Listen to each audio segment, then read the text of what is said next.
balance of power. The government and its political praise singers have the audacity to look into the cameras and say that elections are toxic. They claim that elections hamper development.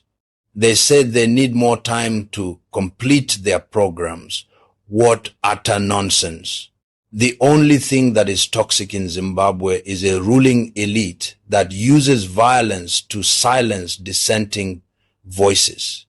You do not cure the difficulties of democracy by amputating the will of the people. If you are truly delivering for the people, if your development is real, why are you afraid of the ballot box? A leader who is loved by the people does not need to rewrite the constitution in the dark. He goes to the people, presents his record, and asks for a renewed mandate. But this regime is running scared. They are terrified of the very people they claim to serve.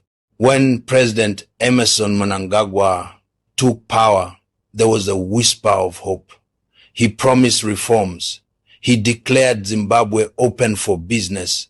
But look at the reality today. We are witnessing the resurrection of a ghost.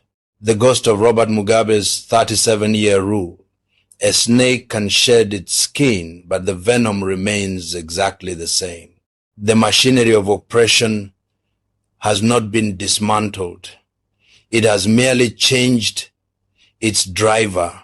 A constitutional lawyer has already filed a case to block this amendment, reminding them of the rulings that explicitly state presidential terms are limited to 5 years and cannot be extended without a national referendum. Yet, they ignore the law. They intimidate the lawyers. This is the panic of a regime desperately trying to build a fortress out of broken laws. It is a constitutional coup, and history will not forgive those who orchestrate it. Let us pause for a moment and critically evaluate their grand defense. Let us look at the economic altar upon which they are sacrificing the Constitution. The government tells us they need more time for policy continuity. They speak grandly of resource nationalism. And on this platform, we must be intellectually honest. We do not oppose policies blindly simply because we disagree with the politician who signs them. When the government of Zimbabwe decided to aggressively ban the export of raw lithium and unprocessed base minerals, that was in principle a profound and necessary step. They looked at foreign corporations and said, if you want our lithium, build the processing plants here, create the jobs here, add the value right here on Zimbabwean soil. That is the language of true economic independence. Africa holds the largest lithium reserves in the world, the critical fuel for the global energy transition. For decades, we have been digging up our wealth, shipping it overseas, and buying it back as finished products at exorbitant prices. So when President Mnangagwa speaks of mineral beneficiation, the policy sounds like a symphony to the Pan-African ear. But policy, my fellow Africans, is not judged by the eloquence of its drafting. It is judged by the brutal reality of its execution. And here lies the painful, undeniable contradiction. If the policy is so brilliant, why are the people so desperately hungry? We are looking at a country that sits on billions of dollars of lithium, platinum, chrome, and gold. Yet, look at the grim statistics. Look at the tragic human condition. According to international data, roughly 60% of Zimbabweans live on less than $3.65 a day. Almost half of the entire population is drowning in extreme poverty. More than 7 million people face severe food shortages. This is not just a temporary economic downturn. This is a humanitarian catastrophe engineered by systemic greed They boast of mega projects and Chinese mining companies pouring hundreds of millions of dollars into lithium processing. They celebrate new infrastructure. Yes, we see the roads being built. Yes, we see the dams being constructed. But infrastructure without human development is nothing but a monumental graveyard. Ndinoti ndine answers andina ndanichida kuti nditeerere zvazvitaura namuendesi kuti ngatidzokere pamunhu one anova iye ane vanhu ndiri kuzvishaya inini kuti why is it that we actually talking as if tiri kutarisa the leader aanotungamidza anonzishamisa as if ari mustreet, as if day in day out ari kushedzera vanhu kuti uyai kuno, the very same people vachiramba vachienda kune maleaders vachiita sei. Hatisi kuona izvozvo zvese izvozvo.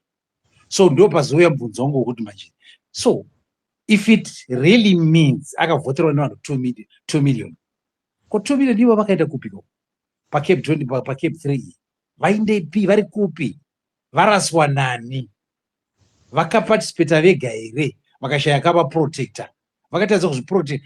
I've got so many questions and this is kuti my numbers are correct and I know what it's not true, but also at the same time, what happened to these 2 million people? Who's asking the questions? Why is the leader who was voted by the 2 million people not concerned?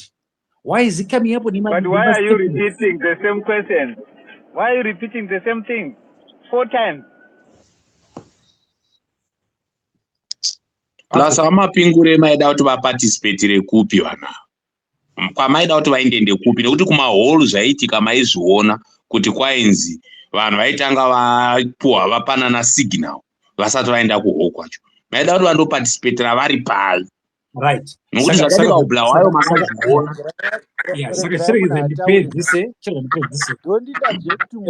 Anyway, inovagomba mukutondiinda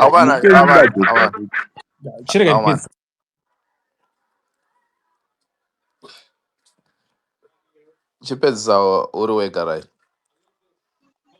Point of order, same natauri. Ndachakupesa ndatanga ndiri ndega ndokupesa ndiri ndega. Anyway, handisi kuresponda iko muri. Saka ndiri kubvunzo wangu uri kudzoka kune all, even kune vanhu vachipa mafigures waya. Ndiri kuti inini atingapiwe figure ye less than 5,000. Isusu when we know kuti ne vanhu va 2023 vari close to 2 million and over 2 million vakavhota vachivhotera Chamisa, which is the opposition. My question haisiri directed kuna Chamisa, haisiri in support. Owen, mira Point of order, Owen. Point of order, same natauri.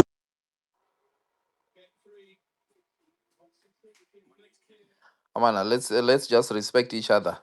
So uyu mapingure ngaapedze kutaura. Owen, if you want to come, you come after. And vari kumusapota Nyararewo futi muse mapingure anotozvimirira ari wega. Finish your point, my guy. Please do not disturb him. Aiwa abvunza kake chi5. Aiwa Owen, musiya apedza alende. Mapingure, go and land your points. Saka ndo mubvunzo wangu. Ndine concern yandoda kuti tibatsirane tichitarisa all angles. Kubva kuna Chamisa, kubva kune 2 million people, kubva kune vatipa mafigures. Kuti exactly chii chiri kuitika. Ndo pane mubvunzo wangu. Andina panda ndatinini ndakanangana ningano ndakanangana na Chamisa like what Owen is trying to do. I've seen it. So Move Titus, no, thank you so I did much. not say that. Move Titus, thank you so much. And out wakananga nemunhu.